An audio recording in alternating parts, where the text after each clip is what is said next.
Hi అండి. మొన్న సర్ది అయిందన్న కదా, నోరంతా అయితే మంచిగా లేదు. ఇంకా సర్ది తగ్గింది కానీ ఏమి తినాలి అనిపిస్తలేదు, నోరంతా మంచిగా అనిపిస్తలేదు. ఏం కూర వండాలి అని ఆలోచించుకుంటా కూర్చున్నా ఇంతవరదాకా. నాకైతే తొందరగా గుర్తుకొచ్చింది ఏంటిదంటే, మా అత్తమ్మ వాళ్ళ అమ్మ చేసిన ఈ చింతపండు తొక్కు గుర్తుకొచ్చింది. ఇదైతే పుల్లగా కమ్మగా ఉంటుందని అయితే వేడి వేడి అన్నంలో తింటే గుర్తుకొచ్చింది. అందుకే ఇప్పుడైతే అప్పటిదప్పుడే ఈ చింతపండు తొక్కు చేద్దామని అయితే చేస్తున్నా. కారం, ఉల్లిపాయలు, ఉప్పు, ఎల్లిపాయలు, జీలకర్ర, చింతపండుని అయితే కడిగి కొంచెం వాటర్ వేసుకొని శుభ్రం చేయాలి. నారలన్నీ తీసేసుకొని ఈ చింతపండు అయితే కొద్దిసేపు నానబెట్టిన. ఈ నానబెట్టి కొంచెము వాటర్ వేసుకున్న చింతపండు ఉంది కదా, ఇది ఇందులో వేసుకోవాలి. మిక్సీ జారీలో ఈ వాటర్ తోటి వేసుకోవాలి. కారం కూడా వేసుకోవాలి, ఎందుకంటే చింతపండు పుల్లగా ఉంది. కొంచెం అయితే ఈ కప్పుతో తీసుకున్న కారము కొంచెం అయితే ఉంచిన, చూద్దాము.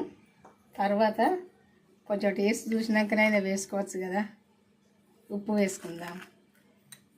2 చెంచాలు అయితే వేసిన, తర్వాత చూద్దాము.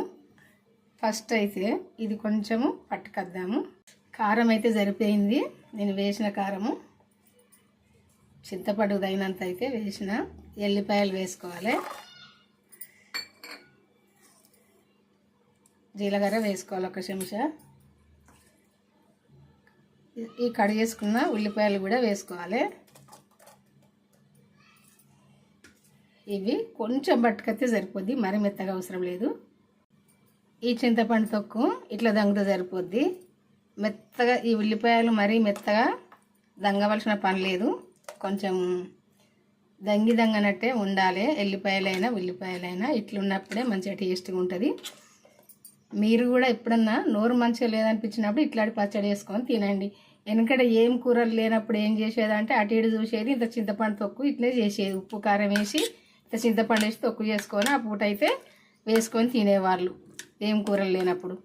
ఇప్పుడు మాత్రం నోరు రుచి ఉండటానికి చేసుకుంటాను, అప్పుడు కూరలు లేక చేసుకునేవాళ్ళు. ఇట్లయితే చేసుకొని తిని చూడండి, ఎంత టేస్ట్గా ఉంటుందో మీకే తెలుస్తుంది. ఈ చింతపండు తొక్కు అయితే మీరు తాలింపు పెట్టుకోండి. నేనైతే తాలింపు చేయలేదు ఇందులో, ఎందుకంటే కొంచెం నెయ్యి అయినా నూనె అయినా వేడి అన్నంలో వేసుకొని తింటే చాలా టేస్ట్గా ఉంటుంది.